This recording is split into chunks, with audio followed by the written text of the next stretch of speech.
Hey guys, it's Jacqueline with Stage Right Secrets, and I'm here with Red. How are you guys? What's up, Jacqueline? Awesome. How you doing? Great. Great. Okay. 2/3 of Red. Yeah, 2/3. I mean, We're busy guys. yeah, super busy, and we're so glad we have them here. Okay, so your 10th anniversary album just dropped. How was it revisiting that? Oh, it's crazy. We just went back to where we wrote the first 5 songs of the wow. album. It was just down here in Cool Springs, Very nice. in this garage called Garage 51. Very cool. We did a little Periscope. Yeah. And talked to our fans about it, and it was cool to like reminisce a little bit about, where we were 10 years ago in this Yeah. tiny little apartment with like 6 other guys. Like I don't know how we crammed in there, and just so many stories that we were just bringing up and talking about. And it was cool to kind of bring that back up in our lives and just thank the fans for being there for 10 years. And we got some crazy fans out there, but we love you guys. And whose idea was it to remaster the entire album and add the 2 new songs in acoustic? It was the band's idea. I mean, Yeah. it was the record that put us on the map. Yeah. It just went gold. Yeah, congrats. So, and mastering's gotten better, so we've wanted to Definitely. remaster it and have it for the fans that sound a little bit better. And there's a couple songs that we added that we had done the tracks a while ago, and we just never finished them out. And so we finished one that was called "If I Break." Yeah. We just recently did those lyrics and melody, but we had the track. The track was back, I think, almost at the end of "End of Silence," in between that and "Innocence and Instinct." So it was really cool to get back in the studio and just kind of reminisce about "End of Silence" age and have a track that was like back in that era and to finally finish it. So, but then there's another track. It's called "Circles," which is this huge like epic opus, and it's an instrumental. It doesn't have any lyrics or melody to it yet. I know a lot of the fans are kind of calling out for lyrics for the next record on it, and it's like a 7-minute song that's instrumental. So I don't know if it just keeps going in circles. Yes. But it's a really cool song. I don't know if we'll finish it. I know a lot of guys said that there's the riff from Condor. We have a lot of crazy fans out there that talk about this riff. It's called Condor, which is just like a demo title for this riff, but it keeps kind of popping up throughout all the records. So it's kind of cool that people they still see that the riff is there, and we've kind of put it onto a song now, and but we'll see. Who knows? Maybe we'll finish it out. Hope so. Crossing our fingers. Okay, so how do you guys choose what songs make the album, which don't? Because obviously you guys added a couple of new songs to this 10th anniversary album. Were those originally going to be on any other album, or did you just write them? We tend to put the ones on the album that aren't going to suck. Okay. Our writing process is different. We like to come up with a ton of ideas, and the ideas go into this melting pot, and so it could be like, generally we'll finish a song from verse, chorus, all the way almost to the bridge, and then we'll work on the bridges and stuff in the studio and collaborate mostly on the bridges and outros and things like that. But a bridge for this idea could turn into the chorus for this song, or the chorus of this song could turn into the bridge or the outro or something for this song. So we've always pieced our music together with several hundred ideas and tried to mash it down into 10 songs, and then the lyrics come after that. So it's a lot of hashing out once we get in the studio, but that's the fun part. Yeah, definitely. Yeah, and sometimes you have to think about the songs that you have on the album. You have to think about, like, is there something that kind of already fits that mold of what you need on the album? Okay. And Circles was kind of like that for the first album. We already had a song that was 6/8. It was called Hide, and there was similar sounding. Okay. So, Tell them what 6/8 means. yeah, 6/8 is time signature, so it has kind of like a 1, 2, 3, 1, 2, 3. So for all you music nerds out there. There you go. And one of your fans tweeted us an actually really cool question. Was there anything you learned from creating End of Silence that you used towards your next records? I mean, there's definitely inspiration with this, reissuing or doing a remastering of this album. Just kind of things that I liked about End of Silence that I kind of want to put on this next record. And the whole record, if you kind of look at End of Silence, it was most of the keys, or actually every single song was pretty much in C sharp. And they're a little bit more brighter sounding. And then I think what we learned too is our sound. Definitely. When we made that record, we were trying a lot of experimentation, and we're like, let's try and put some strings to some of these songs and see what happens. And I think that's what ended up creating our sound, and it was for our in our side of the market, it was, I feel like, groundbreaking in a lot of ways, and that just kind of lent itself to, we knew what was working for us, so we, it was much easier to get in the studio and incorporate those elements, our fans were, in love with, so we've done that ever since. And your fans are so hardcore. You guys have 20 number ones.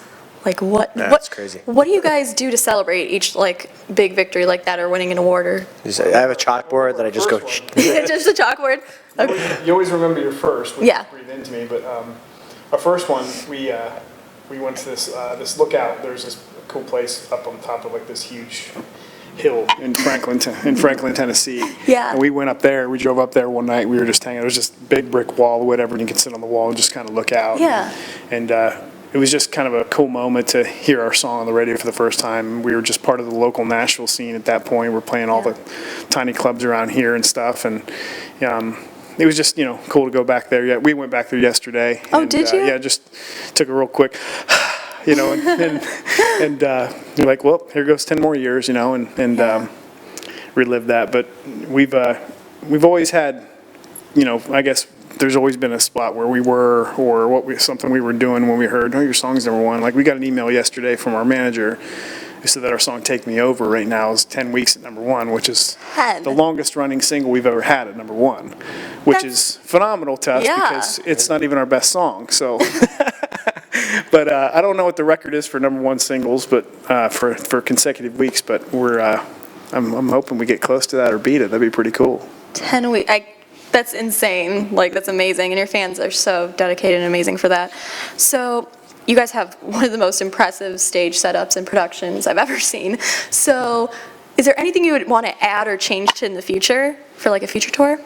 All we do is add. I mean, we just add and add and add. So, yeah. At one point, we were pulling a semi, and we're like, you know what? We got to downsize a little bit. This is getting out of control.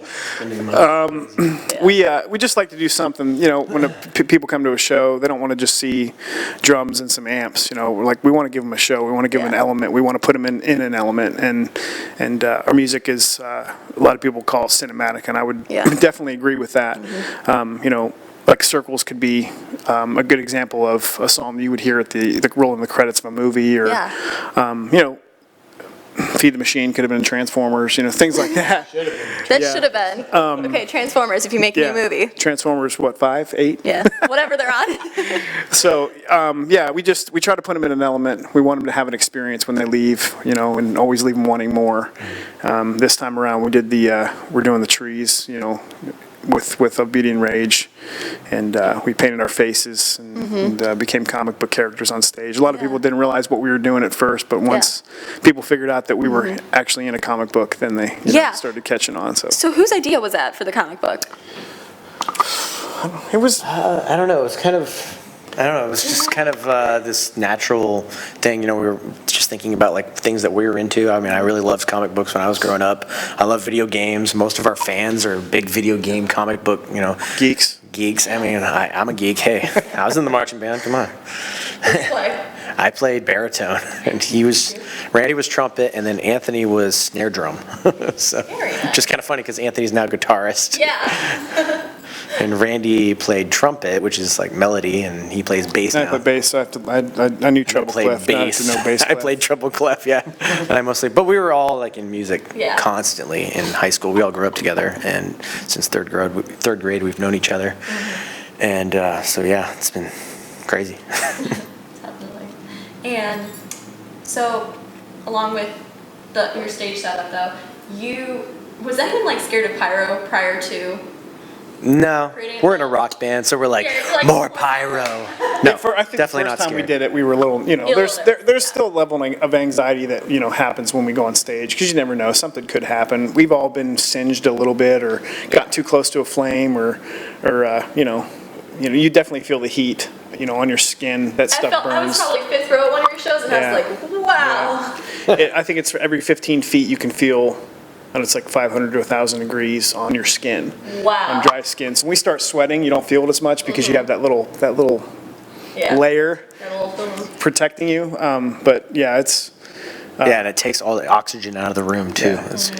We're some. Seeing that. It's like, Oh, you definitely feel it, especially when the pyro goes off more than anything. When you're outside and it's dry already, and Yeah, and it's dry. Yeah, it's dry outside. But when the pyro goes off, pyro's like almost looks like sparklers, kind of that shoot off. They have kind of a smokiness to them, so that's not always fun. Oh, yeah. That definitely takes the oxygen out and chokes you a little bit. But we fight through that like because we don't sulfur care.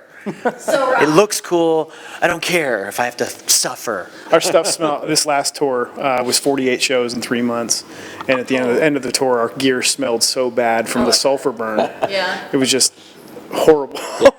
You open the trailer and you're like, oh, sulfur. It's like it felt like if you lit a match, the whole thing would just go up. And one of the other elements to your whole stage and production is your makeup. So how quick could you do your makeup if you had a rush? I think the record time was like 27 minutes per person. Yeah. So. Okay. It was pretty fast. But it could take as long as the first couple of shows. It took probably 45 minutes to an hour because Anthony's an incredible artist, and he designed our band logo, and he was very gifted in that growing up, and it took him a couple days to get the hang of it just by looking at videos on YouTube and stuff, and so he started painting our faces. But we did the math, and that entire tour each of us were in makeup for 24 hours.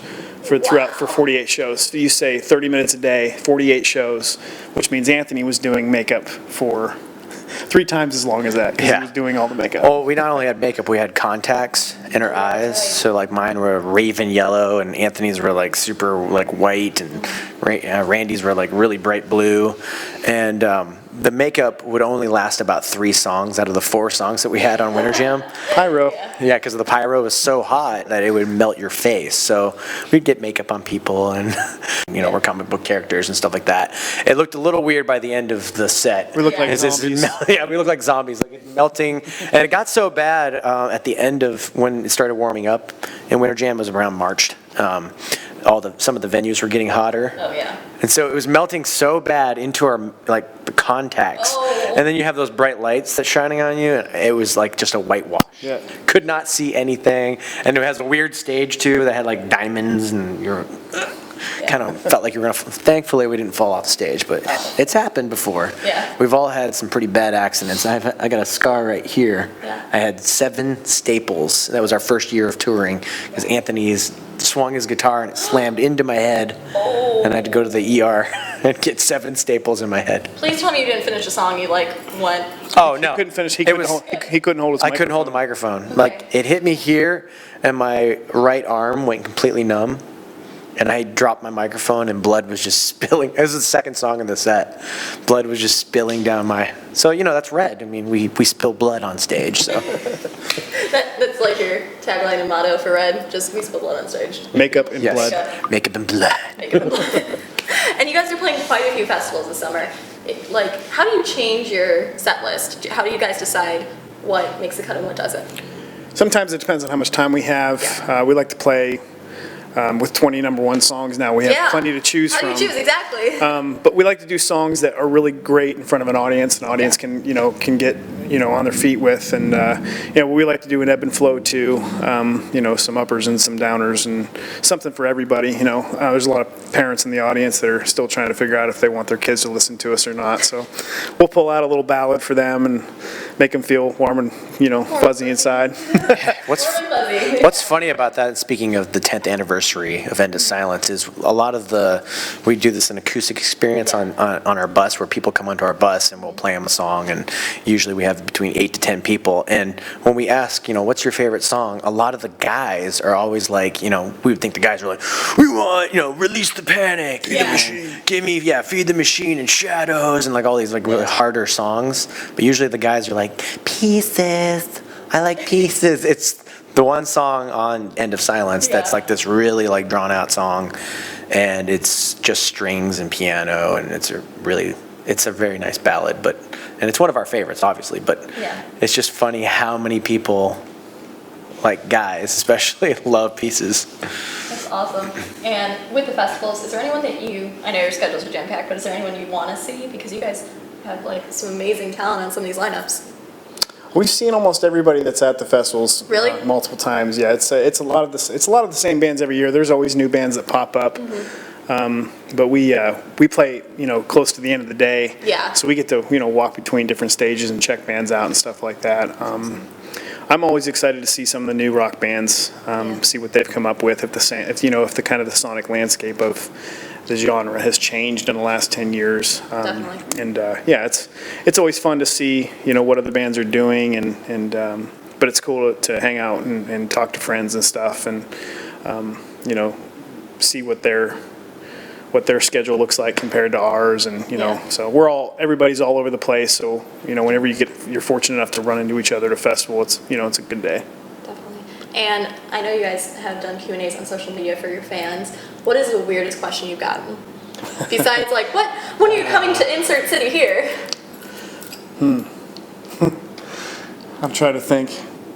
I mean, the usual, like, silly questions about, like, what's your favorite cereal? I remember recently we were in New Zealand, and they asked us what our favorite board game was, which was, I guess that's kind of cool. I like board games, so, but I don't know. I mean, my favorite board Nothing surprises me these days. I mean, there's not really a question that gets asked. I mean, it's like, what's wow, more than anything is, like, I think what can be weird, not just the question, but what's weird is when people come up and they say, will you sign this? And then you're like, that's kind of weird. But most people come up and they're like, will you sign a shoe? I don't know if you've ever signed a shoe before. We're like, yeah, I've signed shoes before. But one person. Yeah, we signed, this lady came up with a plastic bag and she had her kid's baby teeth in it. And she asked us to sign her kid's baby teeth. So don't ever feel, weird about letting us sign your shoe or your hat. Did you sign the teeth? It was kind of like a, Ow. how do you sign something that tiny? Kind of a signature. But we put Yeah, we just kind of put it like a dot, like a cautious dot on theirs, and then we filed a restraining order. Yeah. Then we signed a restraining order.